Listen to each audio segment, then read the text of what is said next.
Ya sabemos que hay nervios somáticos y nervios autónomos.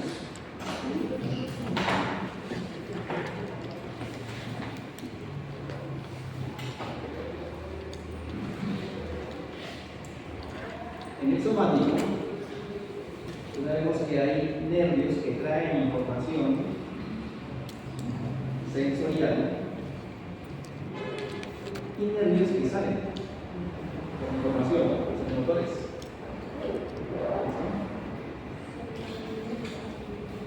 En el somático, recordemos que el somático, a diferencia del autónomo, el somático es voluntario.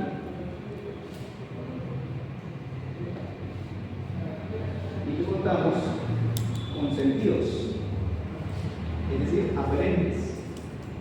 Y contamos con motricidad eferente.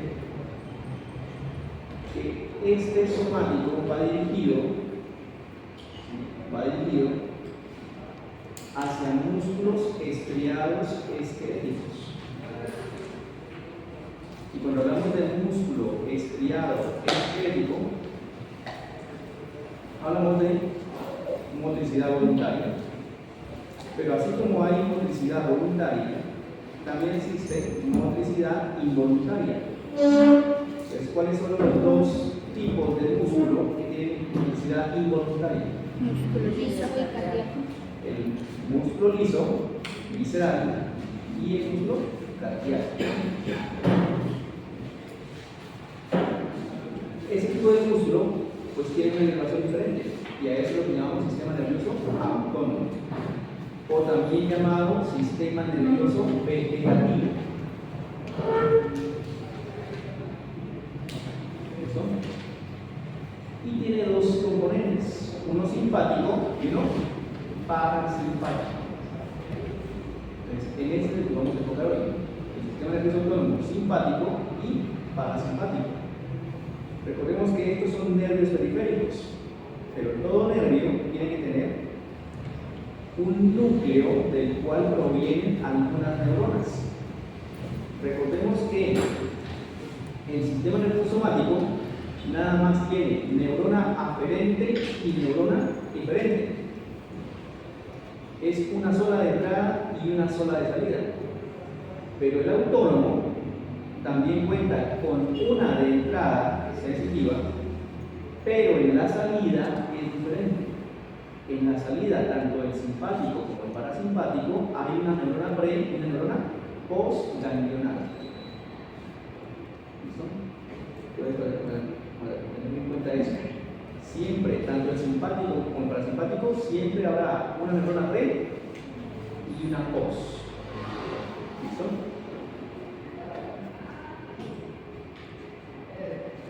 Ya conocemos más o menos esta estructura. Que el simpático es todo lo que inicie desde esta cadena, incluso un poco antes, desde los ramos comunicantes blanco y gris. Ten en cuenta que gris tiene todos, pero blanco nada más a nivel toracolumbar. ¿Listo? Y que a partir de lo que salga de estos ganglios generalmente van a vísceras. Y recuerden que vísceras quiere decir esplanio. Y entonces, los ramos que deriven de cada uno de estos ganglios se van a llamar como esplagnos. Entonces, independientemente de dónde salgan, lo que es de T5 para abajo se va a llamar esplagnos. ¿Y esplagnos qué? Pues depende de la sección del que salga. Hay esplánicos lumbares, hay esplánicos sacros y hay esplánicos mayor, menor e ínfimo. Pero todos son esplánicos, excepto los que van para el corazón y bronquios, que ahí ya se cambian un poco de nombre. ¿Listo? Pero en general se llaman esplánicos. Esa es la parte simpática. Y la parte parasimpática ya sabemos que viene de dos fuentes, según lo que vimos en la clase pasada. ¿Cuáles son las dos fuentes de nervios parasimpáticos? A nivel craneal, en el tallo cerebral, algunos pares, y a nivel sacro, algunos segmentos. Entonces aquí vamos armando toda nuestra carrera, que es el sistema nervioso autónomo. El somático ya conocemos que no es puro, ¿sí? Que existe en la parte somática del cuerpo, es decir, paredes y miembros,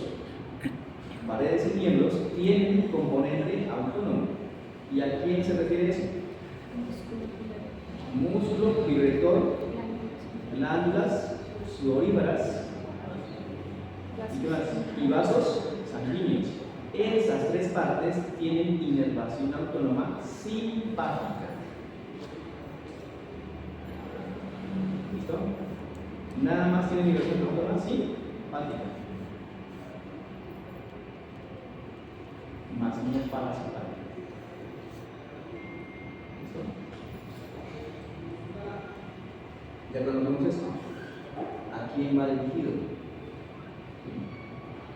Aquí está tanto el parasimpático azul como el simpático rojo, que va dirigido principalmente a la parte espláncnica del cuerpo, vísceras. Y que esto estaba en la parte visceral o vegetativa. Cuando una persona sufre un trauma cráneoencefálico y se dañan los hemisferios, o se daña incluso hasta el tálamo, la persona ¿cómo queda? ¿Queda viva o queda muerta?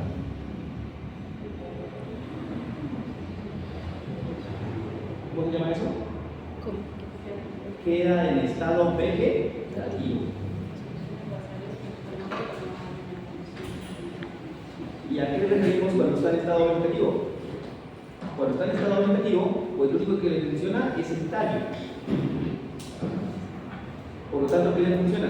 Las vísceras. Pero le funcionan las áreas visuales, auditivas, sensitivas, asociativas. No. Todo lo de acá está dañado. Y al estar lastimados los hemisferios, pues está desconectado del mundo externo. Nada más para un cerebro que existe el mundo interno. Porque ¿de dónde salen o dónde están los centros que manejan todo eso? ¿Dónde están los centros superiores que manejan eso? ¿En dónde están ubicados los centros superiores? En el hipotálamo. En el hipotálamo. Y si el hipotálamo estuviera dañado, ¿funciona? Sí, por reflejos.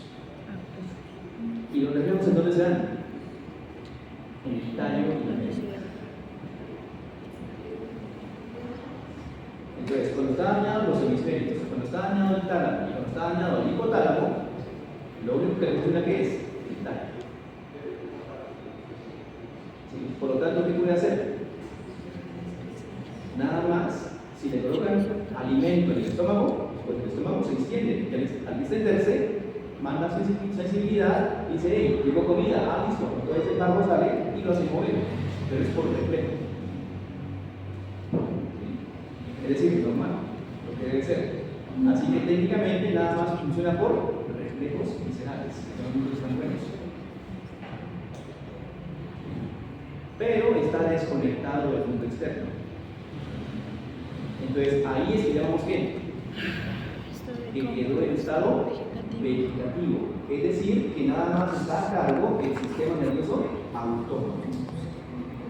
Ahora, ¿qué pasa cuando el trauma fue tan severo y la hemorragia tan severa o el accidente cerebrovascular que sucedió fue tan severo que ya dañó tanto los hemisferios como el tallo? Y en el tallo está el bulbo. ¿Y en el bulbo quién está? Centros Los centros respiratorios. respiratorios. Es decir, ¿ahí de qué hablamos? De muerte cerebral. Entonces, sepan la diferencia entre un estado vegetativo y muerte cerebral. ¿Entendido? ¿Será que puede respirar por sí mismo? Muy probablemente no. A veces queda bueno el pulmón y respira, pero será lo único que hará. ¿Sí? Así que se va a deteriorar más fácil. Entonces, cuando ya no reporta actividad neural y ¿cómo se determina eso? Con un electroencefalograma, porque no hay actividad cerebral. Las líneas eléctricas están así, planas, no reportan actividad. ¿Sí? Por eso cuando una persona sufre un trastorno encefálico hay que determinar si quedó en estado objetivo o si hay muerte cerebral. Cuando está en muerte cerebral, ¿qué se puede hacer? Técnicamente conectar la máquina para que respire por él y esperar que pase la oleada de inflamación cerebral, porque recuerden que el cerebro es un tejido y todo tejido que se lastime se inflama. ¿Sí? Y después de que haya pasado la fase de inflamación, ahora sí, ¿con qué quedaría conectado? ¿Sí? Pero pues lo más probable es mejor morir. ¿Sí? En mi concepto es mejor morir. Porque incluso quedar en estado vegetativo es una vida. De hecho, va a ser una carga para la familia. Y como también se va a lastimar la expulsión de secreciones, y ahí es donde entran ustedes, ¿qué van a tener que hacer ustedes con el paciente? Pues todos los días, terapia respiratoria, movilizando las secreciones mediante vibradores o masajes, golpes y aspiraciones. Pero eventualmente se van a infectar. Así que en últimas, un paciente, ya sea cuadraplégico, consciente incluso, ¿sí? Y que nada, o que haya quedado en estado objetivo, pues tarde que temprano le da una infección respiratoria por acumulación de secreciones. Porque como la familia tiene que ir a la EPS, decirle que su familiar está en estas condiciones, que le manden un fisioterapeuta a la casa o en el hospital, y requiere tantas terapias al mes y dice la EPS, no, nada más le aplicamos tantas. Y si tiene plata, para el resto, si no tiene plata, no hay nada que hacer. Dale que temprano al paciente, vamos. Así que ustedes van a saber más de eso que yo en el futuro, porque eso va a ser básicamente un tercio de sus pacientes. Terapia, pues, ya sea en la UCI o cuidados en casa. ¿Entendido? Pues ahí está en discusión la eutanasia. Pues esa es la parte vegetativa, visceral. Pero también en la parte somática contábamos con esto, lo que ya conocemos. ¿Sí? 3 estructuras. Ahora, entre la parte neurovegetativa, ¿sí?, hay una normotonía, es decir, que entre ambos están equilibrados. Cuando estamos dormidos, en donde la actividad tanto física como cerebral está al mínimo, entonces todos, cuando digo todos, se refiere a todos los signos vitales, ¿están qué? En sus límites ¿qué? Inferiores. La frecuencia cardíaca es la más baja. Sería interesante hacer como un experimento y tomar a una persona dormida los signos vitales y compararlos cuando está despierto pero sin actividad física. Es decir, simplemente despierto y variar un poquito. Y luego tomarlos a personas que hacen actividad física como caminar. Y luego tomar los signos vitales a una persona que está trotando. Y luego tomar los signos vitales a una persona que está corriendo en máxima actividad física. Y ahí se ve el cambio. ¿Entendido? Entonces, de acuerdo a eso, cada quien va tomando la rienda de ese sistema y lo va adecuando a las necesidades. Entonces, ¿qué quiere decir eso? ¿Estamos en qué? Normotonía. quiere decir que entre ambos están equilibrados de acuerdo a la actividad que esté presentando. Ahí hablamos de normotonía. Ahora sí, ¿qué pasa cuando hay un daño? Cuando hay un daño, ¿cómo se llama eso? ¿Cómo se llama eso? Desequilibrio neurovegetativo. Desequilibrio neurovegetativo. Que puede ser de dos formas. Ahí hablamos de distonía. ¿Cómo se llamaba cuando estaba bien? Normotonía. Pero ¿qué pasa cuando hay un daño y hay un desequilibrio? Hay una distonía neurovegetativa, que puede ser de dos formas, o una vagotonía o una simpaticotonía. Es decir, que por este lado va a predominar la parte parasimpática. Recordemos que el principal parasimpático ¿quién es? El vago. Entonces hablamos de vagotonía. Entonces, ¿en qué momentos hay una vagotonía? Es un aumento de las funciones simpatales, es decir, las funciones parasimpáticas. Uno, que esté dañado el contrario. Digamos que el tono de parasimpático es anormal, pero al estar hipotónico la parte simpática, pues hay un predominio del activo. Y por lo tanto daría unas manifestaciones. Por ejemplo, ¿cuáles serían las manifestaciones? ¿Cuáles serían? Si predomina la función del vago, ¿qué le hace el vago al corazón? Disminuye la frecuencia. ¿Qué más disminuye? Si disminuye la frecuencia cardíaca, ¿qué disminuye? La presión arterial. El semestre pasado había un estudiante que tenía eso, una vagotonía. Y por momentos se acentuaba. ¿Y qué pasaba? Se iba. Se desmayaba por la hipotensión.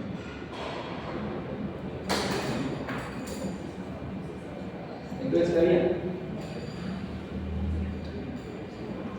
¿Qué había? Una de dos, o había hipotonía simpática, o tenía una hipertonía de las funciones basales.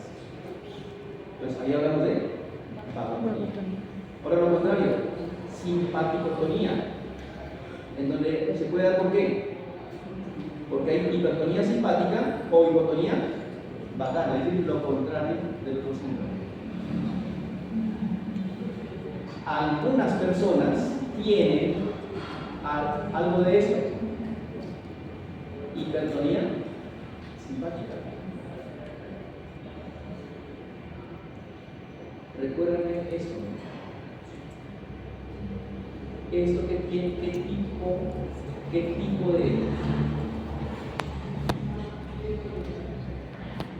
tipo de inervación tiene? Autónomo. Tiene la glándula sudorípara. Simpática. Entonces, ¿cómo se va a manifestar una hipertonía simpática? Mucha sudoración. ¿Y cómo se llama el exceso de sudoración? Hiperhidrosis. ¿Sí? Entonces, la hiperhidrosis es una ¿qué? Hipertonía simpática. La persona que hay muchas personas que sufren de hiperhidrosis y es fastidiante. ¿Por qué? Porque las manos así, es normal que uno sude cuando hace actividad física, pero ellos tienen ese mismo sudor sin hacerlo.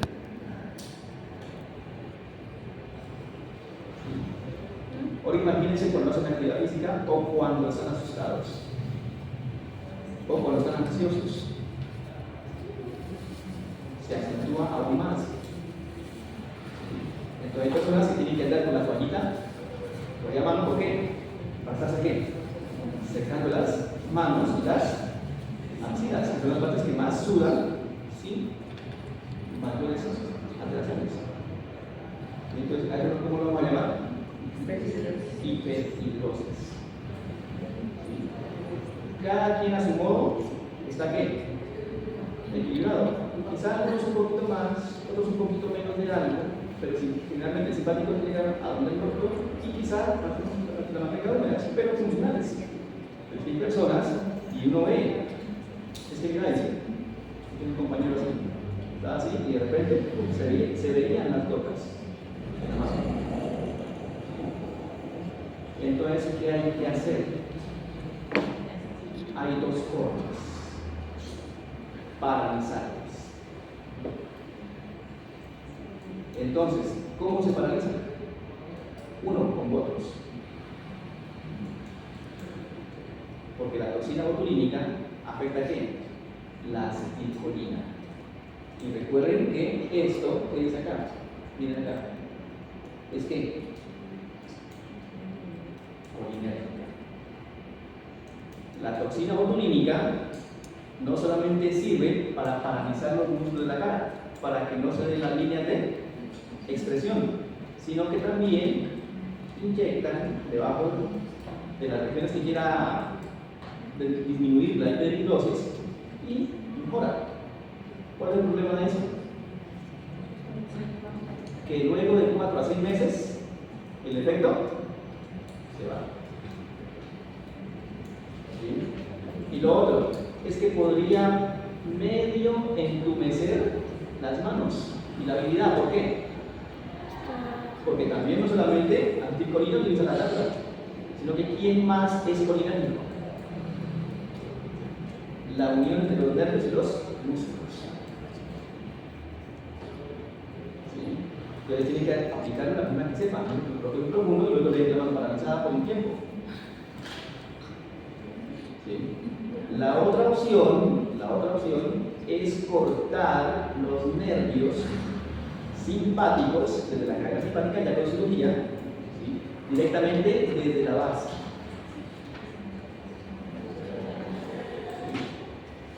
¿Y cómo se llama eso? Simpaticotectomía bilateral. Entonces, lo que hacen es que cortar ramitas simpáticas de los nervios y así la persona solamente afectará la parte superficial. Profe, pero eso no era tan ¿Cómo? No, porque se van a seleccionar los paquetes que van a la mano o las oficinas. No es general. No es cortar el ramo comunicante blanco y dice en todos, no te quedas. No, sino que se seleccionan los que van para esa región y solamente se ponen algunas filas. Y luego se remite y estamos pendientes a ver qué resultó. Si no, esto ya vuelve y las tocamos hasta que aquí ya queda normal. Esta cirugía, generalmente con la primera, son muy certeros, de hecho, porque se conoce bien la distribución de los nervios, así que exactamente va a dar la evaluación. Así que generalmente el 90% da resultado y no hay problema. Sí, el problema es que, bueno, antes costaba como 10 millones la simpaticotectomía bilateral, ahora no sé cuánto esté, pero es una opción. ¿Entendido? Entonces, eso es cuando hay un predominio de uno de ellos. En este caso, ¿quién? Una hipertonía simpática. Habría que ver si tiene otros efectos, porque el más común es la sudoración, pero recuerden que también a veces hay taquicardias patológicas. Entonces, habría que ver si es por eso también. Entonces, recuerden que el aumento del uno o la disminución del otro afecta. Hay que ver en qué medida y cuáles son sus opciones de tratamiento. En el caso que ya sea algo patológico o por esto. ¿Entendido?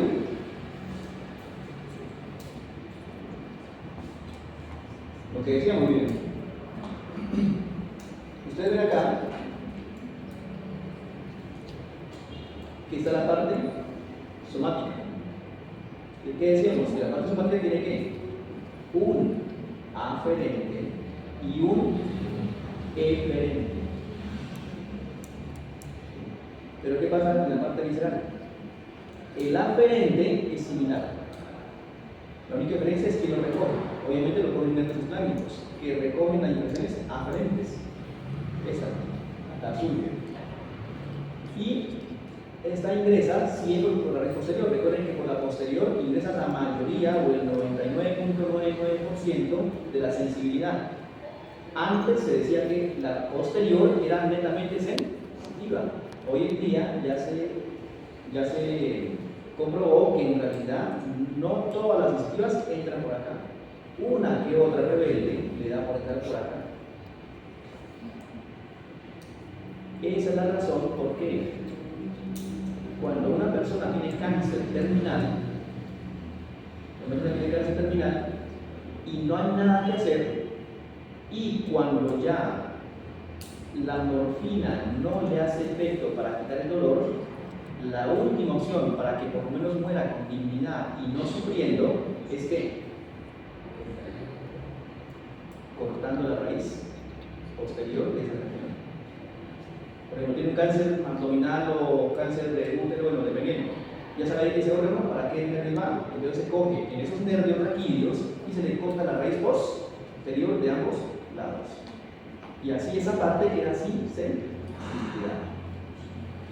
El problema cuál es que si el paciente de cáncer sobrevive más de un año, ¿qué se empiezan a activar?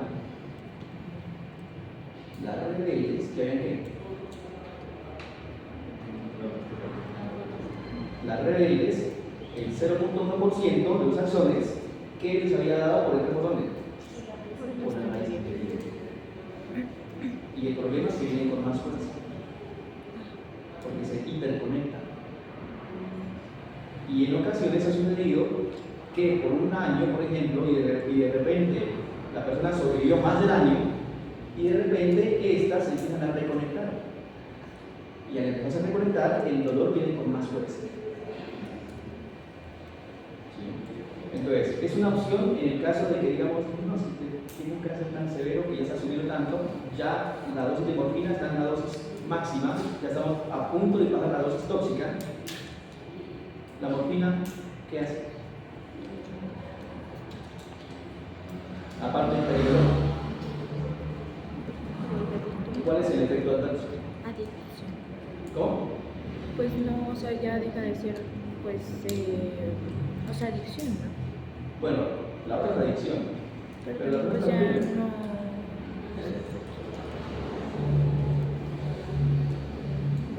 Aparte de la adicción, la morfina apaga los centros respiratorios.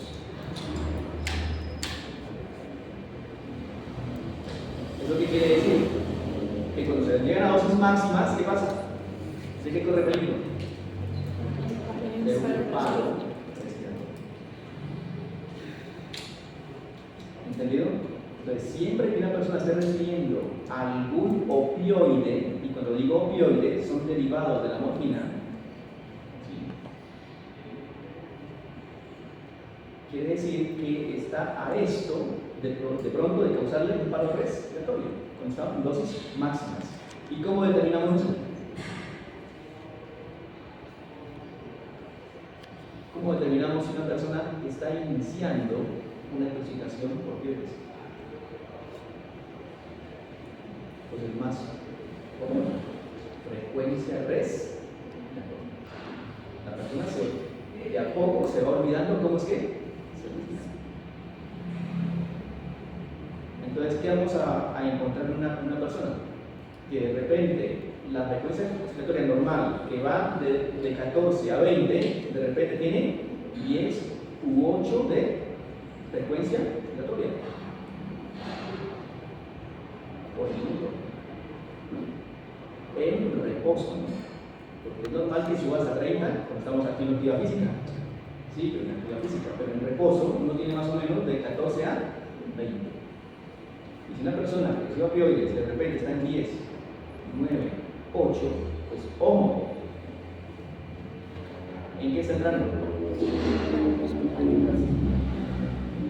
¿Qué? No es paro, se sigue con 8. ¿Cómo se llama eso?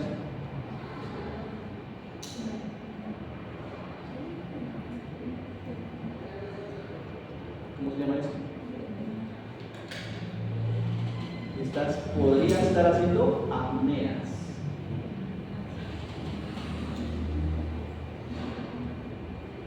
¿Entendido?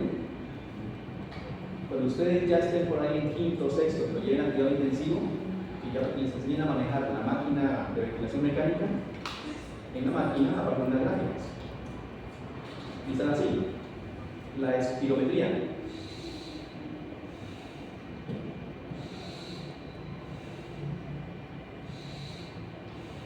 Pero está así.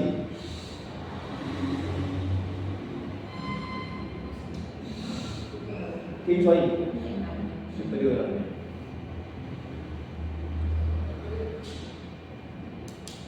Pues uno de a poco ya cuando se va metiendo en ese mundo ya va aprendiendo a identificar gráficas. Y hay tipos de respiración. Sobre todo cuando hay daño transfárico, hay algunos tipos de respiración, de casmos, por ejemplo, ¿sí? De chain stroke. Son característicos y hay que evidenciarlos. Generalmente cuando presentan respiración de casmos o de chain stroke, está en la mala. Ya es nada más a la hora de entregarlo como se hacía, que no se debía hacer. Cuando un médico se entregaba al otro, que decía, arte número 1, esa era la entrega.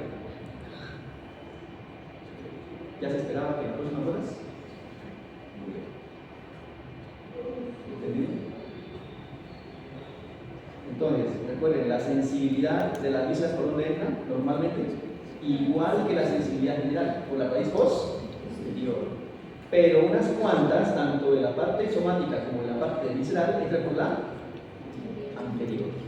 Que generalmente, como son poco utilizadas, pues se ha determinado que simplemente es posterior sensitivo, anterior motor.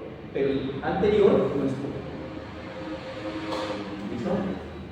Entonces, para quitar la sensibilidad de una víscera con cáncer, ¿qué se hace? Como último recurso, Cortar la raíz posterior. radiculopatía posterior. Es decir, ¿de qué?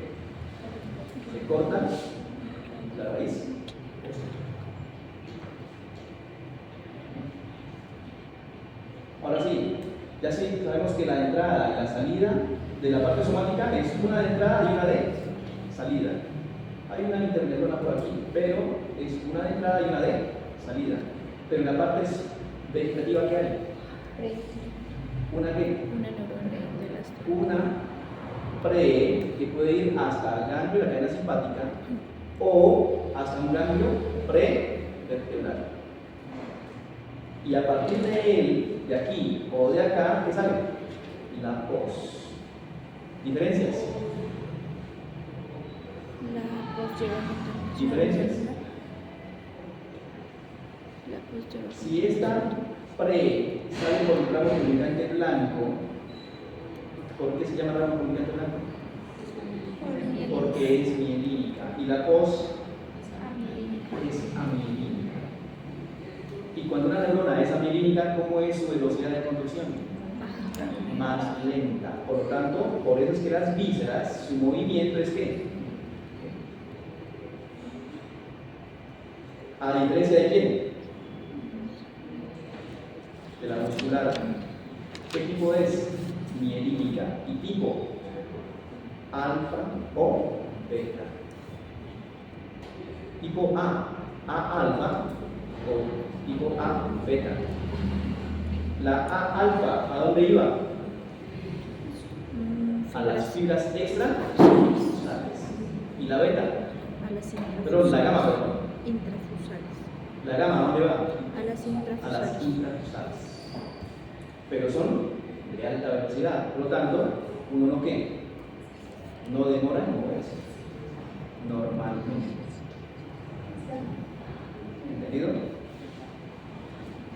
¿Cuál sería una opción? Escuchen bien. ¿Cuál sería una opción para que estas A alfa o gamma sean lentas? ¿Cuál sería una opción para que estas que van al músculo estriado esquelético sean lentas? Que pierdan su vaina de mielina.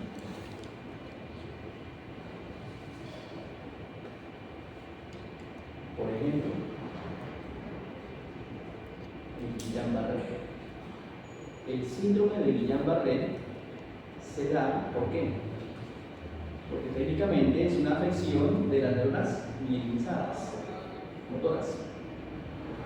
¿Y qué pasa si empiezan a perder su mielina? ¿Qué pasa si dentro de este nervio hay mil axones y todos se están descascarando? ¿Qué pasa? No se puede jugar información. Hay cortos circuitos, por decirlo así. ¿Se desconectan de quién? De sus fibras musculares a las cuales van a inervar. Por lo tanto, ¿qué le pasa al músculo? Se paraliza. ¿Te acuerdas de comer? El problema ¿cuál es? Que se identifica a tiempo. Porque si se identifica a tiempo, le dan el tratamiento para que el sistema inmune no se coma la clínica. Porque es una enfermedad que inicia con un problema del sistema. El sistema inmune desconoce por algún motivo las células de Schwann. ¿Por qué células de Schwann? Porque son las que forman la vaina de mielina en el sistema nervioso periférico. Y se les empieza a comer, a atacar y a dañar. Entonces empiezan a ver desmielinización. Otra enfermedad, que esta neurona se muera, la neurona en general. Por ejemplo, lo que le digo a uno de mis ídolos, Stephen Hawking. ¿Sí lo conocen? O ya se llama otra cosa de nacimiento.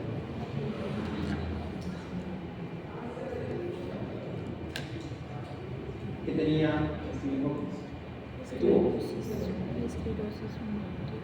Esclerosis bilateral amiotrófica, es decir, entraron a morir sus neuronas. Así que técnicamente, pues, se desconectó. Supuestamente, en el 90% o más del 98% de los pacientes que les da esto, al cabo de 2 años se mueren. ¿De qué mueren?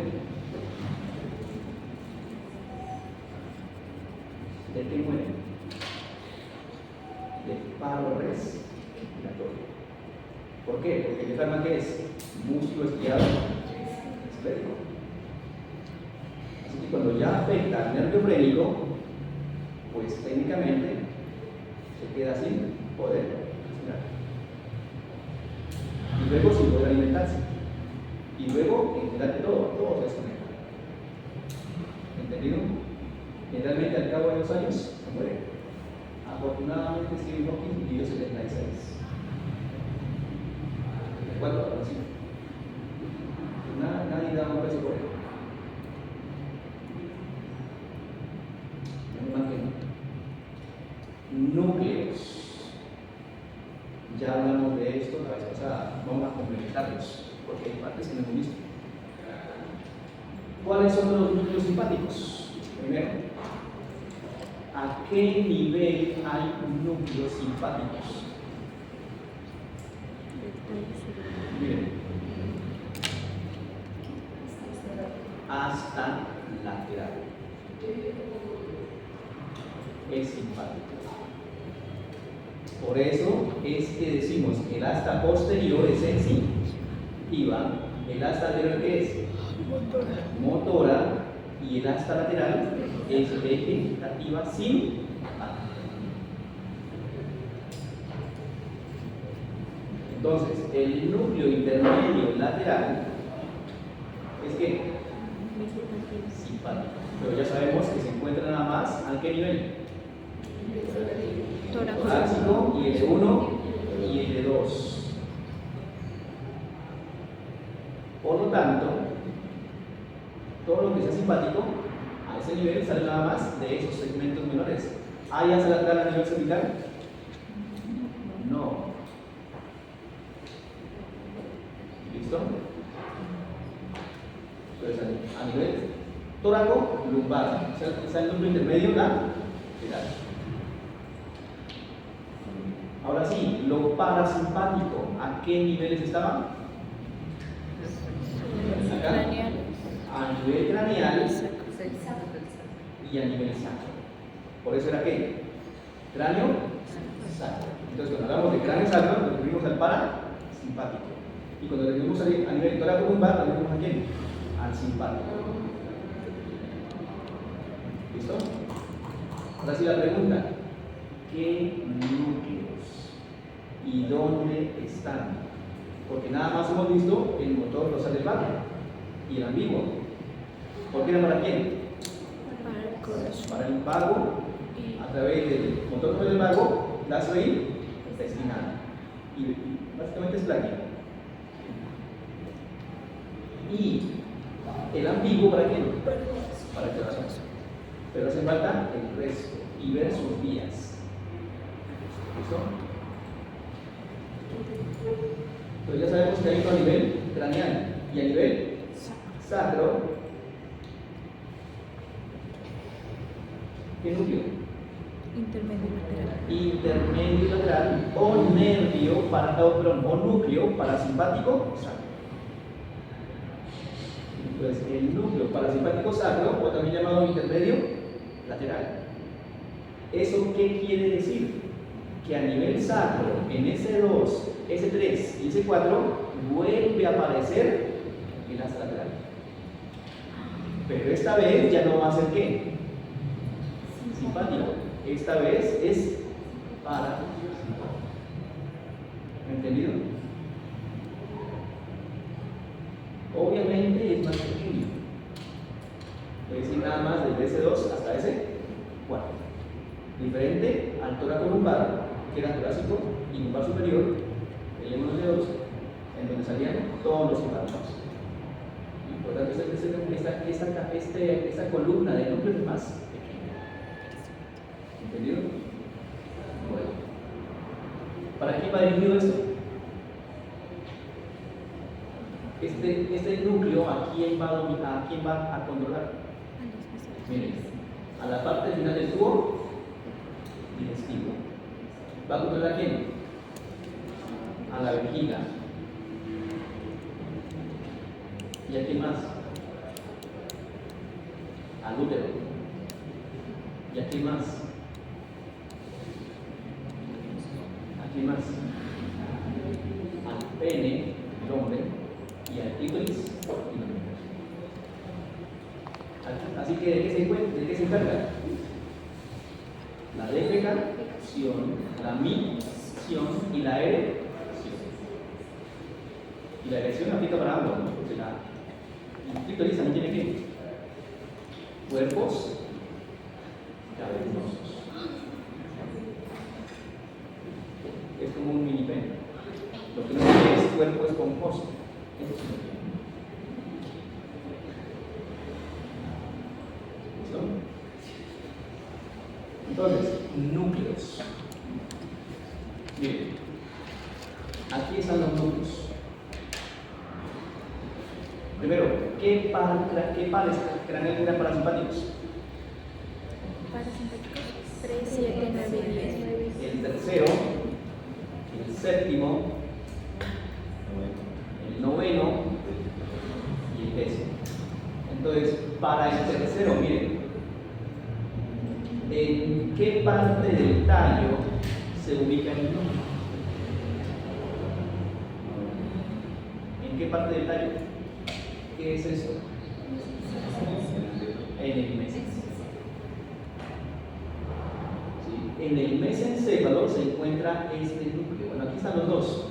El núcleo motor del tercer par, o también llamado oculomotor, o el núcleo oculomotor accesorio. Este me interesa. ¿O también llamado de qué? De Edinger-Westphal. Entonces, este núcleo es el que me interesa para esa clase. ¿Por qué? Porque este es el parasimpático del tercer par. ¿Eso qué quiere decir? Que las neuronas preganglianas que salgan de aquí se van a dirigir a los músculos intrínsecos del ojo. Y dentro del ojo, del globo ocular, hay dos masas musculares intrínsecas. ¿Entendido? Tengan en cuenta eso. ¿Listo? ¿Entendido el núcleo? ¿Entendido dónde se encuentra? ¿En dónde? mesencéfalo. El mesencéfalo. ¿Qué hay aquí? ¿Qué es esto? El acueducto superior. Acueducto del cimbio. ¿Y alrededor de él qué hay? Sustancia gris acueductal. Y anterior, en la parte más anterior de la sustancia gris acueductal, ¿qué se encuentra? Los dos núcleos. El motor, que va para los músculos externos, para mover los ojos, y otro, el accesorio, ¿para quién? Para los internos.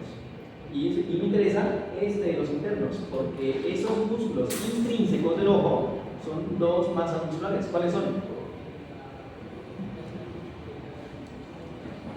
¿Cuáles son las dos masas musculares lisas que hay dentro del ojo?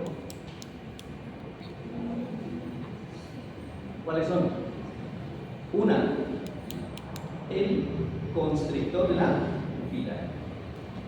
Constrictor, ojo. El constrictor. ¿Listo? Otro, el músculo ciliar. Entonces, dentro del ojo, los músculos intrínsecos que están hechos del músculo liso, hay dos masas musculares que son de inervación que parasimpática, por este lado. ¿Qué hace el constrictor? Son fibras de músculo liso de forma circular, un anillo. Entonces, ¿qué hace? Miosis. Así que la parte parasimpática, ¿qué hace? Miosis. ¿Listo? Y la otra parte, ¿qué hace? El músculo ciliar, ¿qué hace? Al contraerse, hace que el lente del ojo se haga más biconvexo. El lente del ojo, ¿qué hace? Es un cristal, una arveja, pero una lenteja, perdón. Esa lentejita puede hacerse o más plana, o más ¿qué? O más biconvexa. Cuando se hace plana, es para ver de lejos. Y cuando se hace bien biconvexa, es para ver cerca. Les pregunto, ¿el parasimpático de qué se encarga? Ver cerca. ¿Entendido? Entonces, cuando el músculo ciliar se contrae, hace que la lentejita se haga más biconvexa. Y así podemos enfocar de cerca. ¿Qué le pasa al iris después de los 60 años? Pero no al iris, sino al lente del ojo. ¿Qué le pasa al lente después de los 60 años? ¿Qué pierde? Pierde la elasticidad y turgencia. Por lo tanto, ¿qué le queda difícil? Hacerse biconvexo, pierde esa posibilidad. Y al no poder hacerse biconvexo, ¿qué le pasa al adulto mayor? No puede ver cerca. Entonces, ese efecto se llama acomodación. La acomodación es la capacidad que tiene el iris para acomodarse y ver de cerca. Pero en el adulto mayor pierde la acomodación, ¿qué es la que tiene que hacer? La acomodación tiene que ser en los brazos. Entonces, puede tener gafas, pero ¿qué? Yo tenía los 60 años. Y tiene gafas con mayor razón. Así que ya las dice. Si es que ya no las tiene. ¿Entendido? Entonces, les pregunto, ¿este núcleo de Dengue-Rueppel qué es lo que hace? Primero todo, ¿es simpático o parasimpático? Es parasimpático de tercer par. ¿Sí? Dos efectos, ¿qué hace? ¿A quién inerva? Al músculo constrictor, ¿para qué? Para hacer miosis. Y al lente, ¿qué le hace? La acomodación, es decir, hacerlo bien biconvexo, para poder ver. ¿Entendido? ¿Qué hace entonces el simpático? Escúchame, ¿qué hace entonces el simpático? Inerva a otra masa muscular. Ya no van a ser el constrictor, que van a ser fibras circulares, como un anillo, sino que va a ser unas fibras que son como radios. ¿Para qué? Para dilatar. Entonces, el simpático inerva es al dilatador de la fibra. ¿Para hacer qué? Midriasis. ¿Listo? Abre la fibra. ¿Listo? ¿Y qué le va a hacer al músculo ciliar?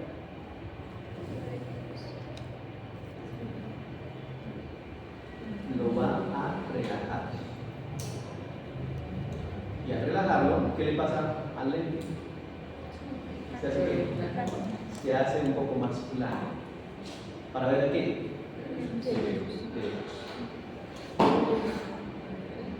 No funciona ni lo otro ni lo otro. ¿Entendido?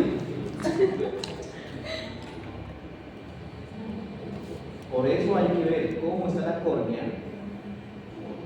Si no está como un cono, cómo está el cristalino, el lente cristalino, y qué forma tiene el ojo, porque si el ojo no está totalmente redondo, hay problemas. Si es un poco ovalado, entonces la imagen se forma antes.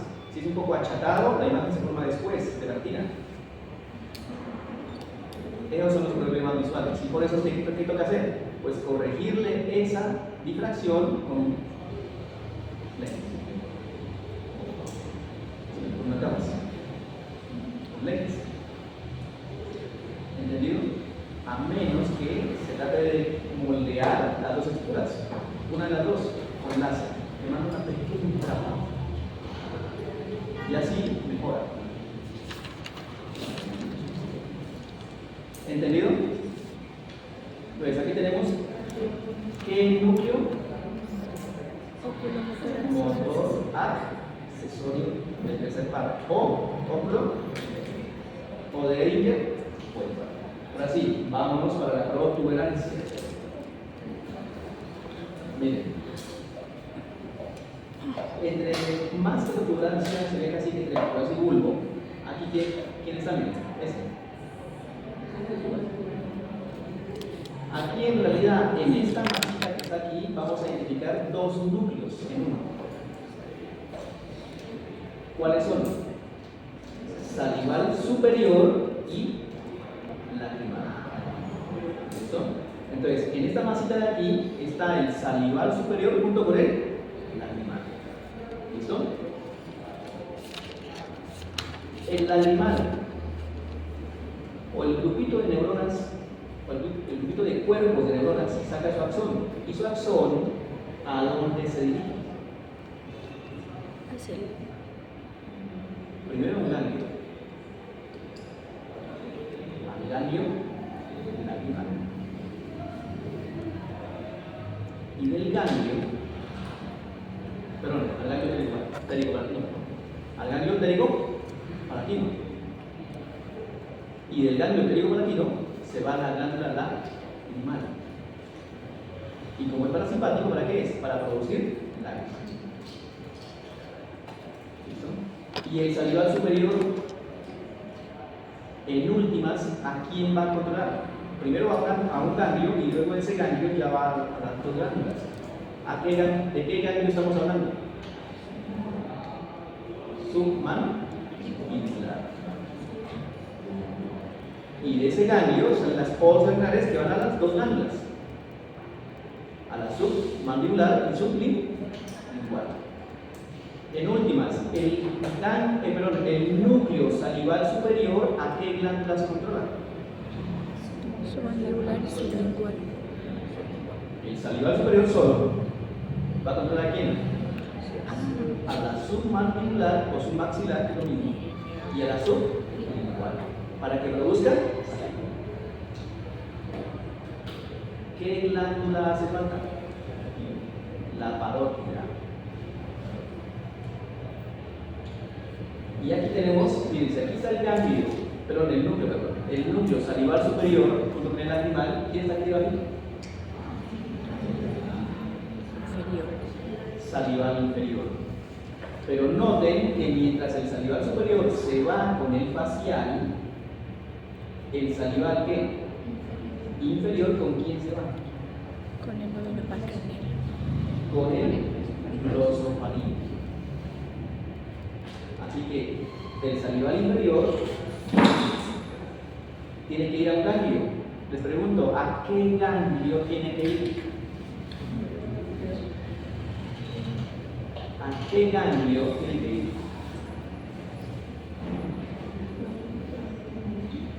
Al óptico. Y del óptico, por una rama del tercer par, ya llega a la glándula parótida. Ahora vemos esa vía, pero por ahora tengan en cuenta a qué ganglio, y el ganglio la voz ya va a la glándula.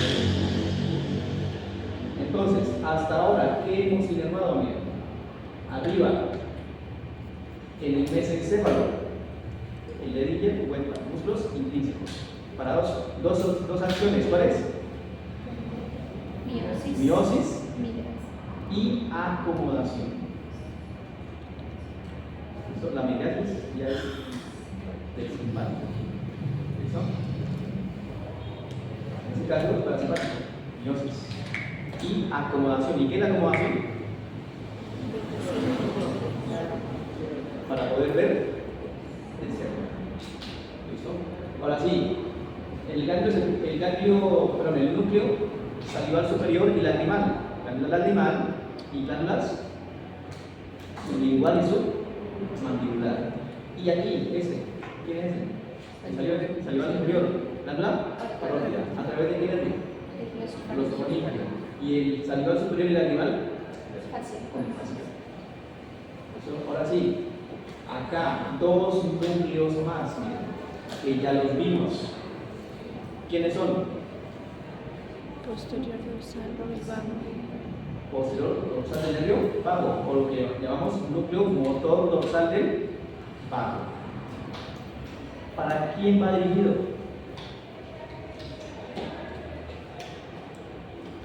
¿Para quién va dirigido? Para la mayor parte del tracto gastrointestinal, incluso desde el esófago. ¿Listo? Para la mayor parte del tracto gastrointestinal.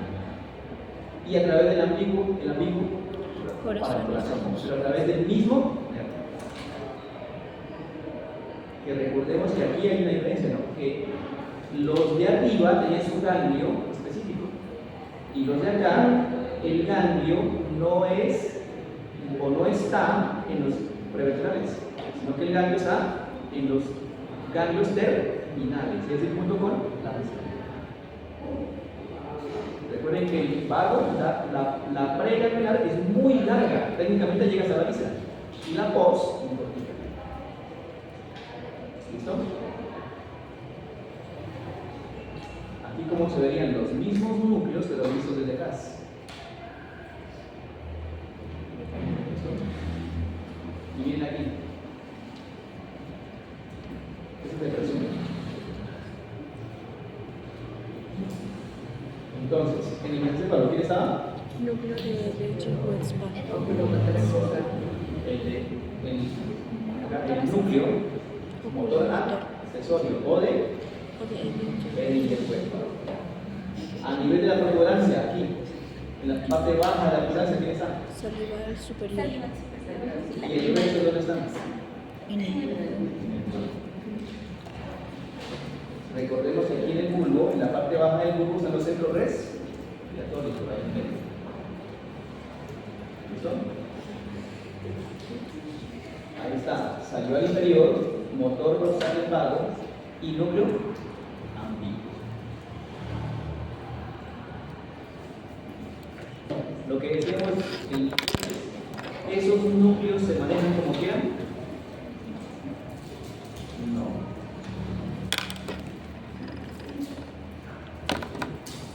¿Quién los controla? hipotálamo. Hay un centro superior. ¿Y quién era ese centro superior? Hipotálamo. El hipotálamo. Porque desde acá se manejaba quién? La parte parasimpática delante Y la parte Parasimpática. Y simpática Atrás. La parte simpática, la parte parasimpática que está adelante, ¿qué efectos tiene? Parasimpática. Disminuye frecuencia respiratoria, vaso. ¿Qué efectos tiene? Vaso. Parasimpáticos. Vaso. Entre ellos, Vaso. la vasoconstricción. Y con la vasoconstricción evita la pérdida de calor. Por eso cuando uno tiene frío, los sanguíneos, ¿qué le pasa? Se caen. Y cuando uno tiene calor, ¿qué pasa? Se dilatan y se brotan. ¿Sí? ¿Eso qué quiere decir? Que aparte de ser parasimpáticos, se encargan de la vasoconstricción. ¿Y acá atrás qué? Simpático. ¿Sí? ¿Y qué genera? Vasodilatación. Por lo tanto, aquí también están los centros termorreguladores. ¿Listo? Aquí están los centros termorreguladores. ¿Eso qué implica? Escuchen. A veces hay un tumor en la parte anterior. Si hay un tumor en la parte anterior, ¿qué pierde? La posibilidad de hacer qué? Vasoconstricción. Y al no poder hacer vasoconstricción, ¿qué va a pasar? Pérdida de calor. ¿Listo? Y lo contrario atrás. Entonces, miren acá. ¿Quién de estas estructuras es la que más ocasiona problemas? Miren, la que está aquí debajo. La hipófisis. ¿Quién está aquí debajo? Hipófisis. La hipófisis. Normalmente la hipófisis, escuchen bien, normalmente la hipófisis, como tienen células que se multiplican mucho, ¿cuál es el problema de unas células que se multipliquen mucho? Cáncer. Que se dé un error en las copias. Por lo tanto, cuando hay un problema en la hipófisis y aumenta el tamaño, ¿a quién va a comprimir? Al hipotálamo. Entonces, a veces es como eso. Por eso daña la parte de los centros superiores. Entonces, miren, en la parte anterior, que era parasimpática, tiene que enviar axones hacia atrás. ¿Listo? Así que si se daña en la parte anterior, se daña nada más la parte parasimpática. Pero si se daña la parte posterior, escuchen bien, se daña todo. Porque daña los cuerpos de neuronas que estaban aquí, más los axones que venían desde la parte anterior.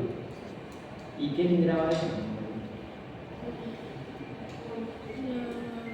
Una poiquilotermia, en donde la persona que es incapaz de control de termorregular.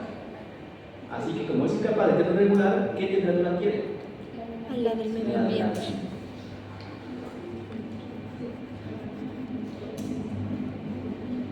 ¿Eso de quién es característico? De los De los reptiles. reptiles. ¿Y de quién más? De los niños recién nacidos. ¿Y los niños recién nacidos? ¿Qué no tienen capacidad? Los niños recién nacidos no tienen capacidad de controlar su temperatura. Por eso ellos pueden morir de hipo o hipertermia. Ya sea por el ambiente o una hipertermia con una fiebre. Por eso a los niños no se los puede descuidar cuando tienen fiebre. Porque cuando la fiebre llega a 39, está a medio grado, 39.5, ¿para qué? Convulsional por hipertermia. Y en cada convulsión, estas neuronas están muriendo. Y son las bases para que el niño nacido, porque todavía sigue multiplicándose hasta los 5 años, imagínense, por 2 que la cabeza del niño se mide hasta los 5 años. Cuando los huesos del cráneo ya están suturados, y de ahí ya no va el campo para más dolores. ¿Entendido? Ahora sí, miren acá. Ellos, es decir, los simpáticos y parasimpáticos, que nacen del hipotálamo, sacan 2 ramilletes de axones. ¿Y cómo se van a llamar? ¿Corriente qué? Toracolumbar. Si es toracolumbar, ¿para quién va dirigido? Hasta lateral. Simpático. Y inferencia cráneo-sacra, ¿para quién va dirigido? Para la parte para los núcleos parasimpáticos. ¿Listo?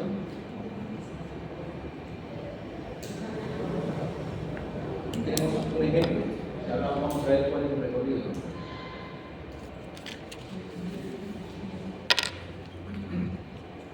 Lo que esté conectado a la cadena simpática va a ser ¿qué? Inervación simpática. Y lo que esté conectado a ramas del vago sería parasimpática. Diferencias: que del asta lateral sale la pregangliar, ya sea hasta el ganglio de la cadena simpática, si se va a devolver, o hasta un ganglio prevertebral, y hasta ahí llega la pregangliar. Y la línea punteadita es la postganglionar. Diferente a la parasimpática, en donde la parasimpática venía desde arriba, desde el núcleo, hasta la víscera. Y por aquí debe haber en algún momento ramitas azules postganglionares. Pero recuerden eso, ¿qué hay aquí dentro? ¿De qué está hecho las paredes de las vísceras? Generalmente, primero, una capa superficial. ¿Quién? ¿Cuál es la capa más superficial de una víscera? Abdominal. Peritoneo. ¿Sí? Es decir, una serosa. Luego, ¿qué sigue? Generalmente 2 capas de músculo. Y luego una submucosa y una mucosa. Y entre esas 2 está lo siguiente.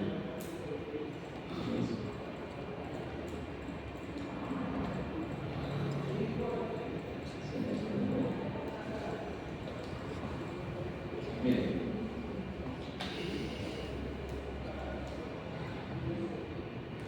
¿Se acuerdan de esto? Entre la capa longitudinal externa y la capa circular interna hay una maraña de nervios. ¿Y cómo se llama eso? Plexo mientérico. Recuerden que mi quiere decir ¿qué? Músculo. Entonces se llama ¿qué? Plexo mientérico, o su epónimo de Averroes. Y entre la submucosa, ¿cómo se llama? ¿Plexo qué? Submucoso, ¿o de qué? O de mesio. ¿Listo? Y al lado de las glándulas hay otro. ¿Qué va a ser qué? Plexo periglandular. ¿Listo? En últimas, todos tienen conexión. No es que estén aislados unos de otros, en realidad hay conexión entre ellos. Pero lo que llegue aquí como preganglionar va a ser ¿para qué? Para mover las 2 capas de músculo. Y lo que llegue a este y a este, ¿para qué va a ser? Para secreción. ¿Listo? Entonces, miren hasta dónde llega la inervación. Y recuerden que hay un punto por donde ingresa el paquete neurovascular. Y hay otro extremo donde no. ¿Qué les preguntan a ustedes? Ah, no, medicina no quiero preguntar. Se colocaron un pedazo de yeyuno, pero en este extremo. Entonces, ¿qué era? antimesentérico. Es decir, puede ser yeyuno o ilion, pero acá es el borde mesentérico. Y en el otro extremo, antimesentérico. ¿Y por qué la diferencia? Porque por unos componentes para que tenerlo más, simplemente por eso. ¿Entendido? Preguntas ahí.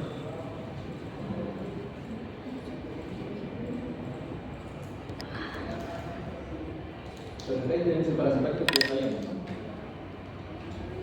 Pre y a partir del ganglio, post. Y acá, en lo que es el vago y lo que es el trifusacro, perdón, los películos pélvicos, la pre pasa a la víscera y en la víscera ya se da el post. ¿Listo? Ahora sí, ¿cómo se da eso? Miren. ¿Qué nervios están aquí? ¿Qué nervios tienen que ver con el globo ocular? Y el óptico. ¿Qué nervios tienen que ver con el globo ocular? Oculomotor y octal. Pues los que pasan por este orificio. ¿Y cuál es el orificio? El cráneo. Fisura orbitaria superior. Entonces, ¿qué nervios pasaban por ahí? 3, 4, 6 y B1. ¿Entendido? Ahora ya se van dando cuenta por qué la anatomía es así. Pues ahí ya vamos conectando las ideas de otros temas. Por aquí, por este orificio, pasaba 3, 4, 6 más B1 y una vena. Vena Orbitaria superior. superior. ¿Listo? Pero me interesan los nervios. Y de esos me interesa el tercero. ¿Por qué?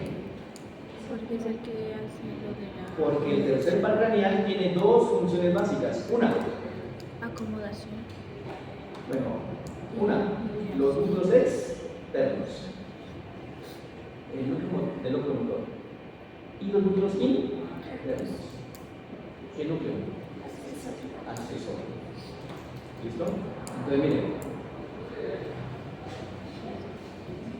Y aquí me interesa este de color naranja. ¿Y qué componente va a ser? Eferente visceral general. ¿Listo? El componente funcional es eferente visceral general. Entonces, un núcleo oculomotor accesorio o de línea huepa. ¿Y qué función tiene? Es parasimpático. Mira de aquí. ¿Listo? Así, veamos lo que está aquí. Entonces, ¿en qué nos vamos a enfocar? Miren, ¿en qué nos vamos a enfocar? Solamente en la línea El funcional. accesorio es intrínsecos. ¿Eso qué quiere decir? Que de esos dos grupos de núcleos nacen las neuronas preganglionales. Ahora sí, llevémosla. Miren que salen junto con las que van a los músculos oculomotores externos. Acá es el núcleo motor del tercer par y acá el motor accesorio. Pues miren que los nervios llevan ambos componentes. El nervio en general lleva ambos componentes. Me interesa el punteado porque es el parasimpático. Y miren que el nervio, cuando llega acá al globo ocular, se divide en dos ramas: una rama superior y una rama inferior. ¿Cuál me interesa? La inferior, ¿por qué? Porque esa es la parte parasimpática. Ahora ella da una ramita. ¿Para qué ganglio? Ciliar. Y hasta ahí, ¿quién terminó? La pre. Pero recordemos que yo les decía en algún momento, cuando vimos trigémino, que este ganglio recibe siempre tres nervios, tres aportes. Uno, sensitivo. ¿De quién? Del trigémino. ¿De quién? B1. ¿Se acuerdan? Siempre de B1 llega a todos los ganglios. Pero, trigémino. En este caso, B1. ¿Listo? Simpático, el parasimpático Por ese lado. Ahora, ¿de quién más viene? ¿De quién más viene? De los pares craneales. El azul, ¿qué es? Bueno, no es uno, ese acá. Que es, Simpático. que también puede irse por este, porque puede ser alterno, o por acá, o por este. Eso lo nombramos sillares largos. El componente simpático. Y acá el sensi. Entonces miren el componente simpático. ¿Él hace sinapsis? No. ¿Es sensitivo? ¿Hace sinapsis? No. Así que el ganglio, ¿para quién está verdaderamente funcional? Para el parasimpático. Entonces aquí va la neurona pre y se enlaza con la neurona pos. Y la pos, con estos ciliares cortos, miren que se va junto con el simpático, pero este va al ciliar. Aquí al ciliar y acá al constrictor. Ese es el músculo ciliar y ese es el músculo constrictor. A este constrictor, ¿qué le va a decir? Que se contraiga. ¿Para hacer qué? Miosis. ¿Hacerla? Pequeña. ¿Y acá qué le va a hacer? También lo va a contraer y ¿qué le va a pasar a ese lente? Se va a hacer más biconvexo. ¿Entendido? Entonces miren la vía como tiene, porque cuando ustedes vean el globo ocular, que creo que ya vieron a ver, o ya vieron, no han visto en anatomía el globo ocular, van a ver parte que sería esta, la parte para simpática. ¿Listo? La línea punteada, la simpática, ¿de dónde viene? Plexos carotidios. Plexos carotidios. Y les pregunto, este axón que viene aquí, ¿es pre o post? Porque recuerden que tanto simpático como parasimpático tiene pre y post. Es post. ¿Por qué? Porque ya hizo sinapsis en el ganglio. La sinapsis ya se dio. En el ganglio cervical La pregunta, superior. ¿dónde? En el ganglio cervical superior.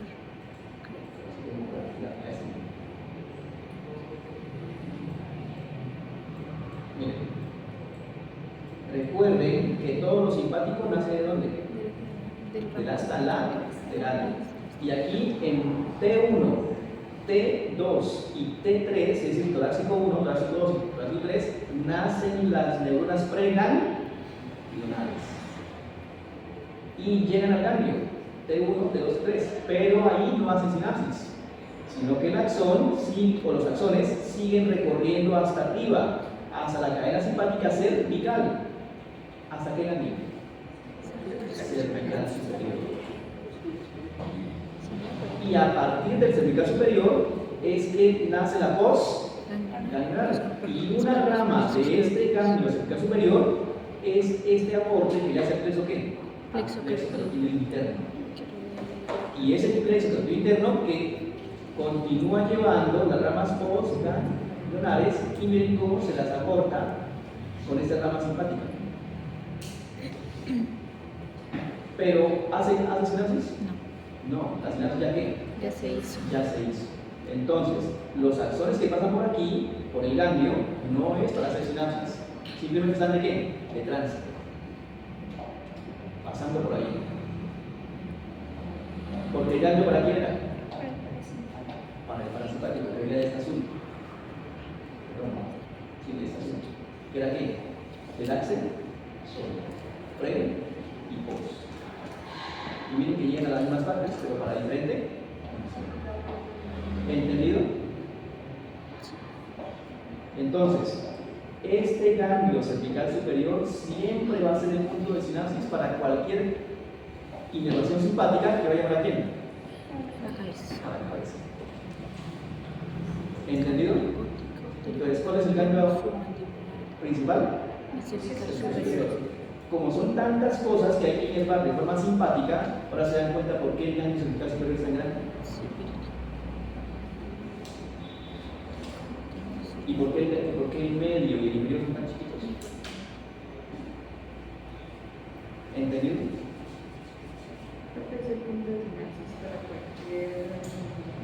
Cualquier parte que toque inervar simpáticamente. En este caso, al ojo.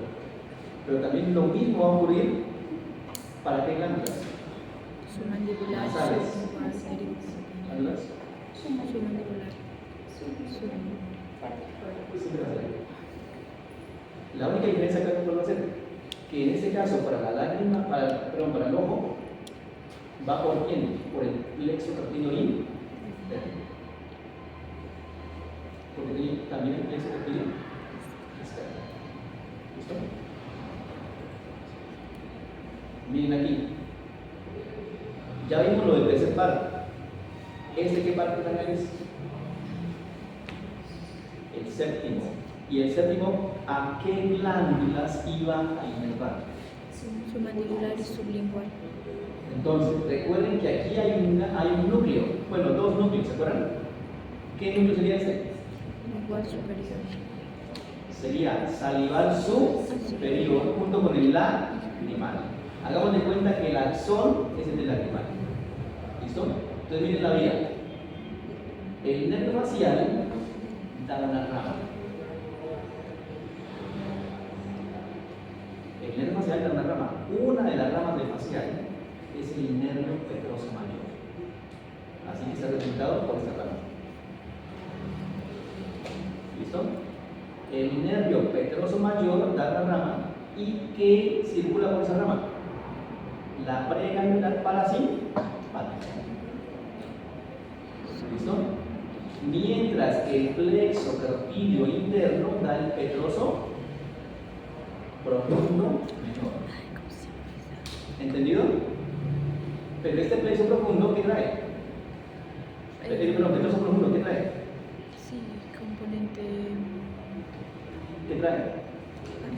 simpático. Mire, ¿con quién está conectado? Con componente simpático.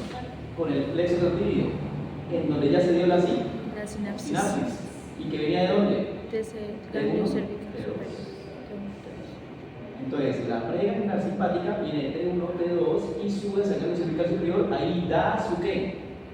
Su aporte simpático, pero ya lleva la postgangliar. Entonces, cuando da este nervio, el petroso profundo, se une al petroso mayor. Y entre el petroso profundo, que es este, y el petroso mayor, que es este, rama facial directa, Conforman un nervio. se forma un nervio, el nervio vidiano. Que llevaba los dos componentes. ¿Listo? O del canal pterigoideo. ¿Entendido? Es este nervio vidiano que llega a dónde? ¿A qué ganglio? Al ganglio pterigopalatino. Y este ganglio tiene relación con B2.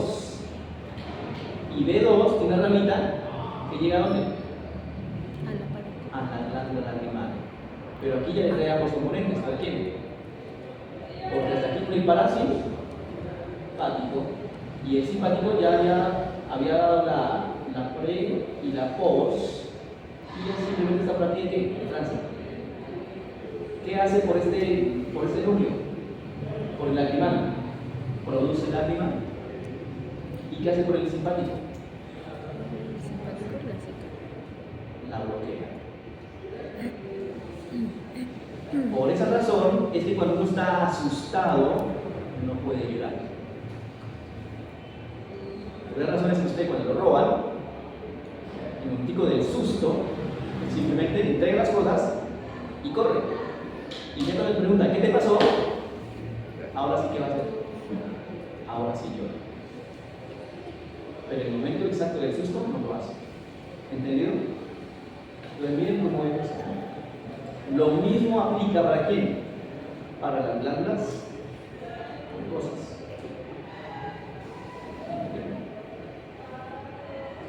Ahora sí, el otro componente, miren, acá, el nervio facial da una rama que se comunica con el lingual.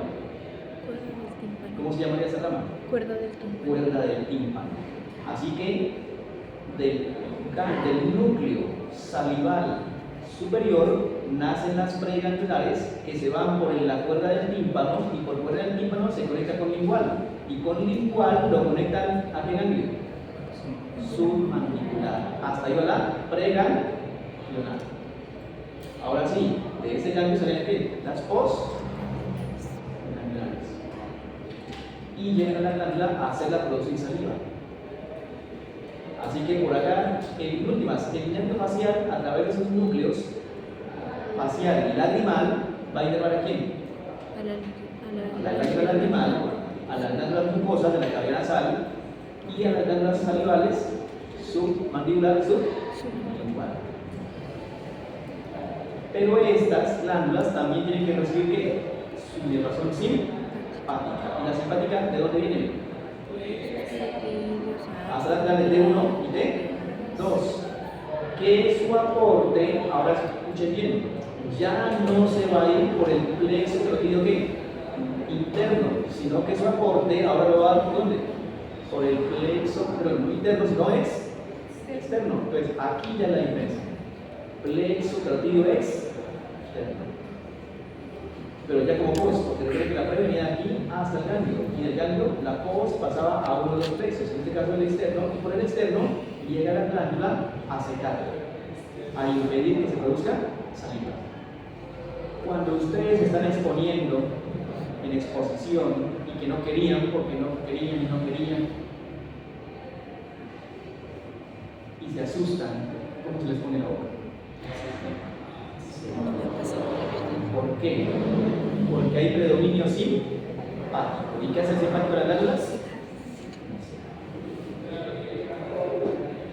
¿Entendido? ¿Pero qué le hacen las glándulas sudoríparas? Las estimula. Entonces, ¿usted qué? Suda. Ahora se dan cuenta por qué esa conducta. Lo mismo pasa cuando alguien es interrogado por algo que ha hecho. Si la debe, la teme. Entonces usted podría ver cómo se pone la familia. Usted pregunta algo a su novio o novia.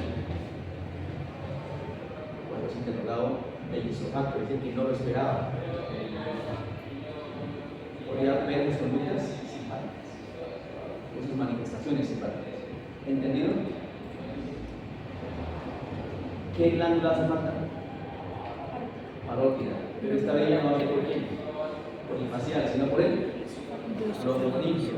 Y recuerden que el glosofaringio tenía uno de los núcleos. ¿Cuál? Salival inferior. Entonces, del núcleo salival inferior nacen las preganglias.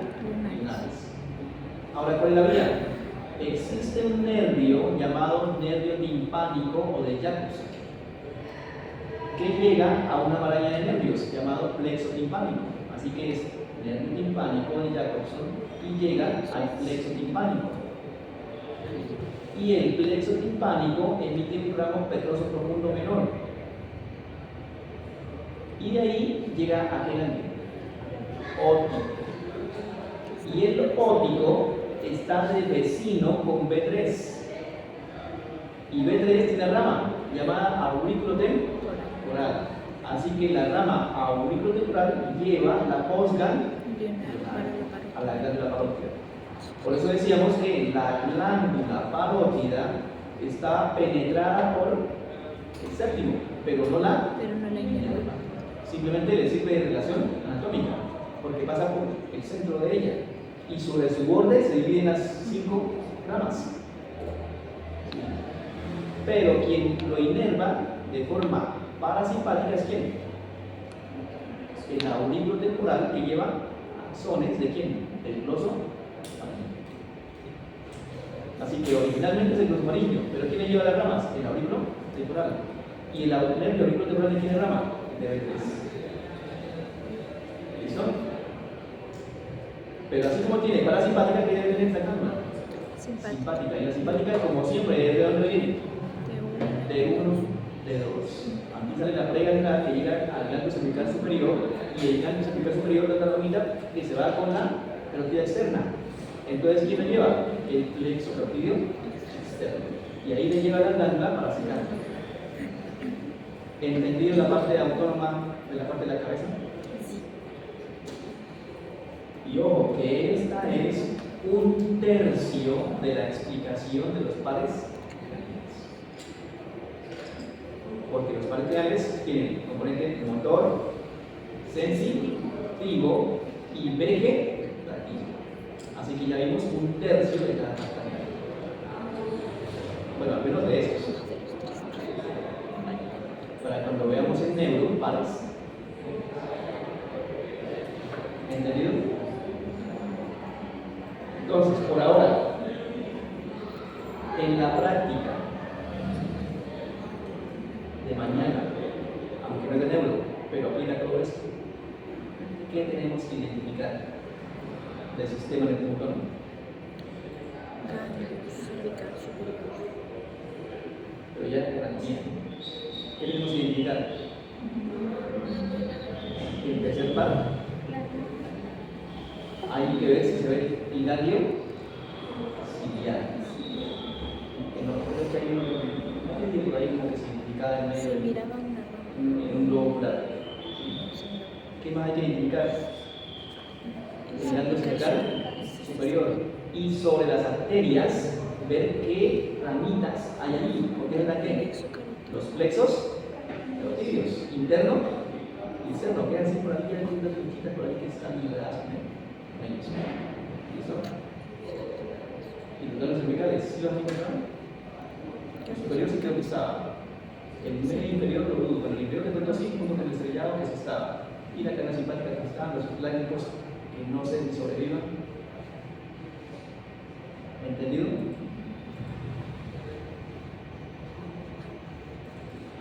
¿Qué hace falta?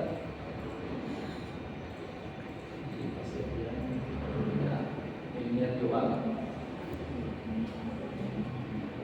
¿Qué rama daba el nervio vago? Laringio recurrente. Aparte de los laringios, superior y recurrente. Los esófagos. Los esófagos. Míralo aquí. Míralo aquí. Para la parte del corazón, miren los ramos que da. 3 ramos principales. ¿Quién? Ramo cardíaco cervical superior del nervio vago. Ramo cardíaco cervical inferior. Entonces, a nivel cervical o desde arriba va a empezar a dar estos 2 nervios que van a ser corazón. ¿Listo? Y ya en el tórax hay que buscar quién. El ramo cardíaco torácico del nervio vago. Estos serían los 3 nervios, a ver si es que sobreviven.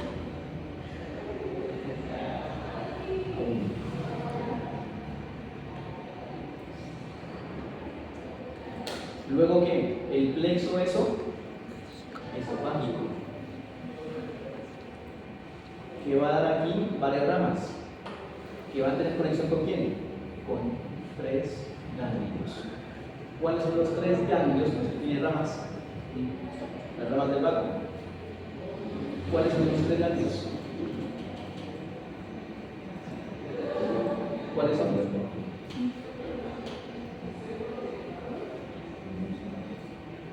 ¿Cuáles son los 3 ganglios? Vino aquí. Celíaco, mesentérico superior. ¿Quiénes son? Celíaco. Ganglio celíaco. Al lado y lado del tronco, celíaco. Luego aquí, el mesentérico superior. ¿Existe? No lo he visto.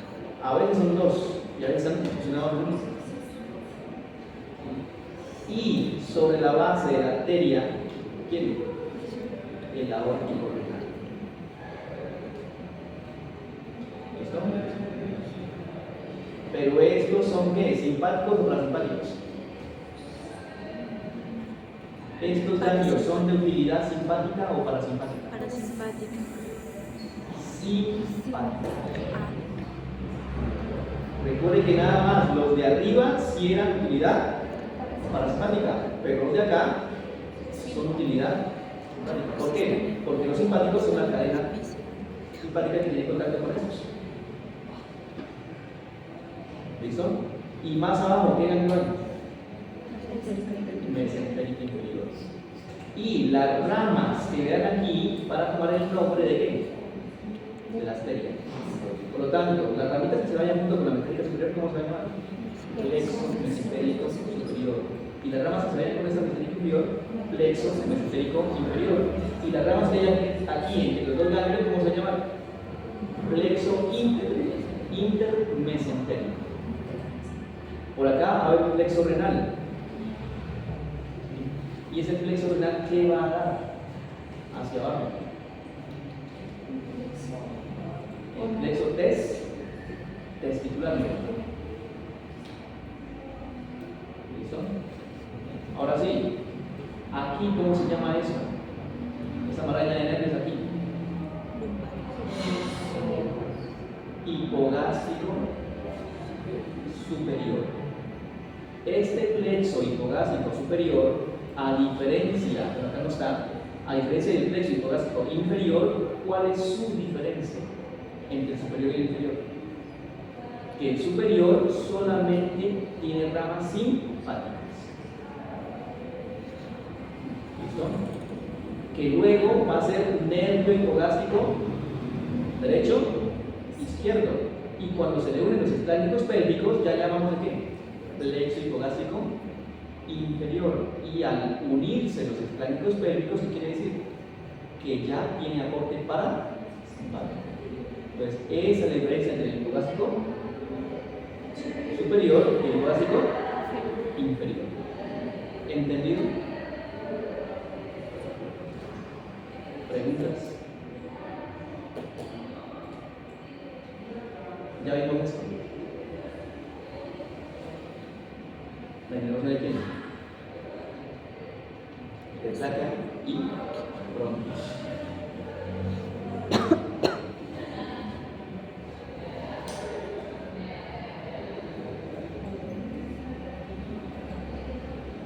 También ya vimos por el páncreas. ¿Y todo esto qué era? ¿El territorio de quién? Del vago. ¿El vago utiliza estos ganglios? No. ¿Por qué? Porque recordemos que era pregangliar, ¿hasta dónde? Hasta la misma víscera. Y aquí, en la víscera, ¿qué había? Tres plexos. ¿Cuáles? Mientérico, entre las capas del músculo, o de Albert-Pach. Otro, submucoso de Meissner y periglandular. ¿Entendido? Entonces, el vago llega hasta esos plexos y ahí es donde hace la sinapsis. Y ahí ya sigue la post.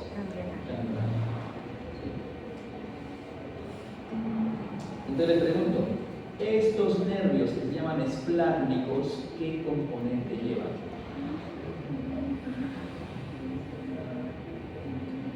¿Parasimpático o simpático? Estos hasta aquí nada más llevan componente ¿qué? Simpático. Los esplácnicos nada más llevan componente simpático. Y cuando llega al ganglio, continúa el simpático, pero ¿a quién se le adhiere? El parasimpático. Por lo tanto, el plexo mesentérico superior e inferior, ¿qué llevan? Ambos. Pero siendo esplácnicos, ¿qué llevan? Solo simpáticos. Y cuando acá se acaba, miren, cuando se acaba el superior y el inferior, ¿aquí qué llega? El hipogástrico superior, ¿qué solamente lleva? ¿Lleva azul? ¿El azul qué es? ¿Parasimpático? ¿Lleva azul? No. Entonces, ¿eso cómo se llama? Plexo hipogástrico superior. Que luego forman los nervios hipogástricos, creo que sí es derecho, porque el hipogástrico superior es uno, pero el nervio hipogástrico son dos, derecho y izquierdo. Y cuando ese nervio hipogástrico recibe los esclánicos pélvicos, ahora sí ya vuelve a ser ¿qué? simpático y Parasimpático. entonces, esplácnicos más hipogástrico superior, nada más que van ¿qué? Simpático. Simpático. Pero mesentérico superior, mesentérico inferior y esplácnicos sacros y pélvicos, aquí ya es con ambos componentes. ¿Entendido? Sí, pero. Y recuerden esto, el nervio pudendo llega a los esfínteres. ¿Eso qué quiere decir? Que aunque esto de las ganas, de la sensación de querer ir al baño a defecar, es para simpático. Pero usted tiene un último control en la puerta. Entonces, acá vamos a indicar dos cosas. El esfínter interno es un músculo liso y usted no lo puede controlar. ¿Usted qué es lo que puede controlar? El esfínter externo. Es el con el que usted aprieta y dice, no, aquí no puedo, tengo que llegar, y a veces le gana. ¿Sí? ¿Por qué? Porque es que este tiene también ramas sensitivas. Miren, las negritas son ramas sensitivas. Cuando este se vea atiborrado de materia fecal, pues se ensanchan las dos ampollas. Recuerden que en el recto que hay ampolla rectal superior y ampolla rectal inferior. Cuando las ampollas están llenas, ya saben de qué, entonces esa sensación viaja por las aferencias. Lento.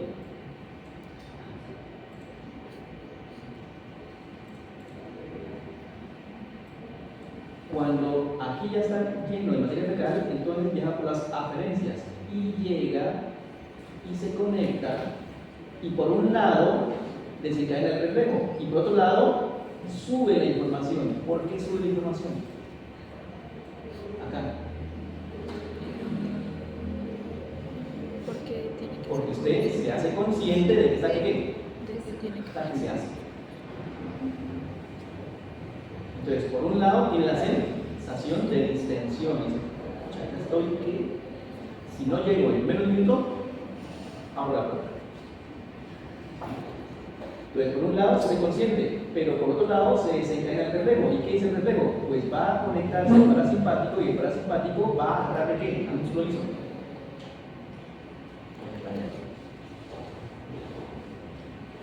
Y usted conscientemente maneja el esfínter externo, porque si no, no puede todavía. ¿Entendido? Ahora sí, ¿qué pasa aquí? Cuando el esfínter externo ya libera, entonces ya se abre y ya obtiene que está de defecación. Pero normalmente es para sí. ¿Entendido? Nada más que por menos mal que tenemos que un último control. Lo mismo aplica para la micción. Hay esfínter que interno, lo controlamos, y hay esfínter externo que lo ven. Bueno, después de lo que usamos. ¿Entendido? ¿Por qué? Escuchen bien, ¿por qué los esfínteres, y aquí terminamos, por qué los esfínteres externos antes de los años no ha terminado la mielización? Porque no ha terminado la mielización, que son de las fibras motoras alfa. Y ya al año, hasta los 2 años, aprendimos a qué? A poco enseñar. Y si después de 2 años no ha podido, hay que ver y en observación a ver si tiene algún problema. ¿Entendido? ¿Preguntas?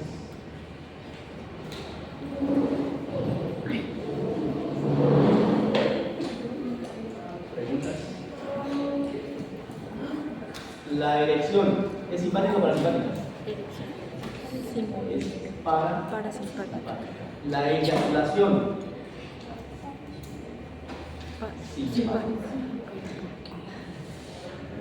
Entonces, cuando hay erección, tanto del pene como del clítoris, eso es parasimpático. Hay erección. Pero cuando ya se da la eyaculación, ¿quién predomina? el simpático. ¿Y el simpático qué le hace al pene? Relaja las arterias y las venas. Entonces la circulación de la sangre que hay ahí dentro, ¿qué pasa? Ya va bien. Porque antes saltaba ¿qué? Un poquito, pero empezaba. Sí sigue circulando, pero en menor cantidad. Entonces, ¿cómo podemos manipular la eyaculación?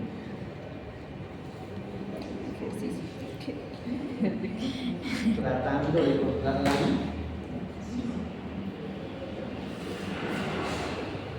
¿Se acuerdan cuando hablamos de eso? Pero ¿qué pasa si está ansioso? ¿Quién predomina? Está asustado. Le dijo que sí. Y pagó 2 horas en el motel. Y después de 3 minutos ya está desocupado. Toca ver una película. ¿Entendido? Entonces, cuidado, tranquilícense. Tranquilo, relajado.